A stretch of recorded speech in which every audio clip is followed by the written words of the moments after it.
Hello guys, I hope you're all well. At 39 weeks pregnant, I thought that I would talk about my labour plans.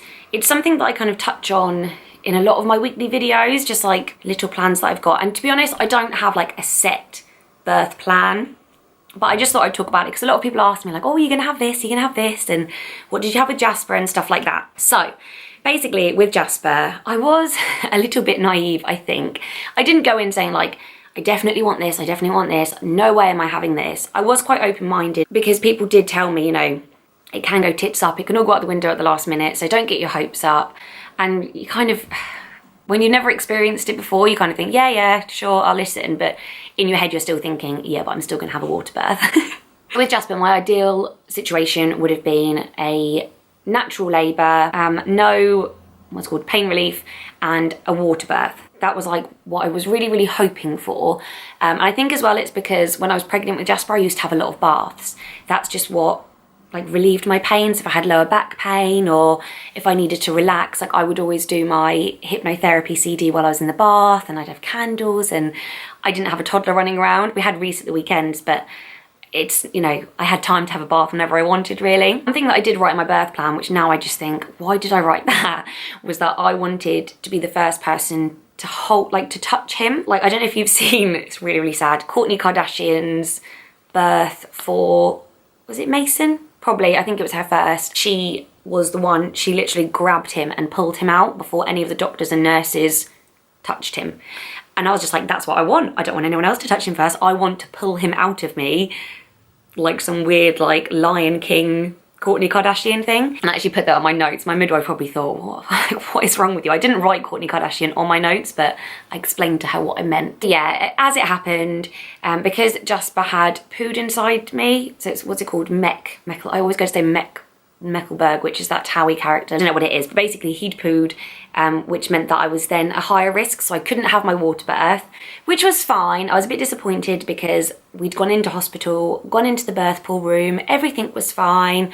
I was set to have it. They then told me I had to go home because I wasn't ready, but I'd kind of already got it in my head, like that's the room I'm gonna be in.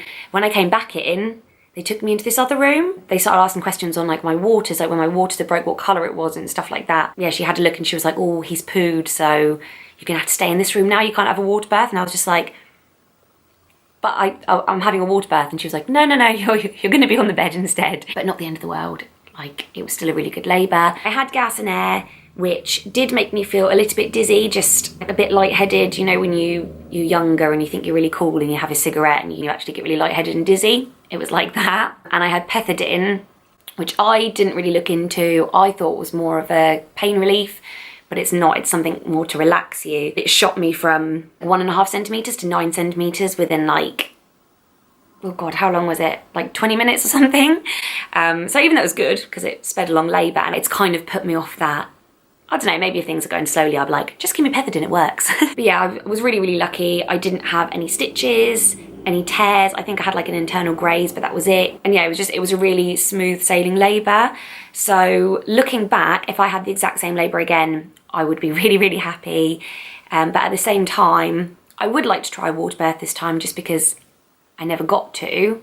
However, that's only a recent thing because up until recently, I've just been having showers. I've not been that fussed by baths. One, because I haven't had much time because of Jasper and working in the evenings and stuff like that. And two, it's just not been what's relaxed me recently. I like having a hot shower and just standing with the hot water on my back. I don't know, it's not been like, oh, this time around I really want a water birth. But then the last week or so I've thought, oh, actually, more for like the pain relief and the soothing side of it, I think I might like that. I don't really want gas and air again just because I can remember how like dizzy it made me feel, but it is really good for your breathing, and it did really help me to like control and like focus on something. So if I had to have it, I'd have it. Pethidine, I'd rather not have it. I'd rather not have any pain relief if I don't need it, but of course if I need it, then give it to me. So pretty much this time around I've said, if I need to have an epidural, fine. If I need to have a C-section, fine. Water birth would be ideal, but if I can't, not the end of the world. What else? Happy to have paracetamol, gas and air, pethidine, whatever kind of drugs they want to give me. Something that I would change this time is when I gave birth to Jasper, I literally got on the bed and I was there for like 12 hours, not 12 hours, when did we go in? We went in at like 1 o'clock and he was born at like 6:20, so actually not that long at all. But there was no like walking around, bouncing on a ball, changing positions. Like I hadn't even rolled over, like I was there in that same position.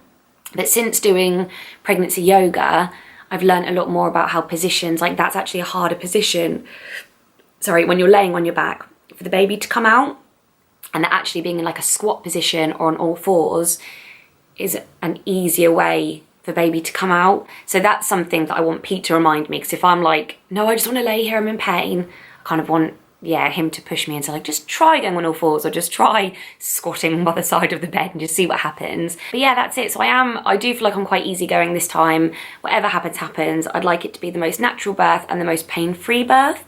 So whatever kind of combination I can get from there would be ideal. Yeah, if it's a C-section, then so be it. If it's natural, but I end up having loads of pain relief, or maybe it's completely natural and I have no pain relief. Yeah, I'm not that fussed this time around, which is quite good, I think. If you've got any tips or advice on labour, then please do let me know in the comments below, because it could literally happen any day now. I'm actually having real like tightenings now. It's not contractions or Braxton Hicks, it's just like tight kind of tummy ache. So who knows, it could be today. But yeah, let me know in the comments below if you want to talk about your labour story, how your labour was different from your first to your second. I will be doing a video on that, kind of comparing them. Yeah, thank you for watching. Please don't forget to subscribe if you haven't already, and click like if you liked it, and I'll see you next time. Bye.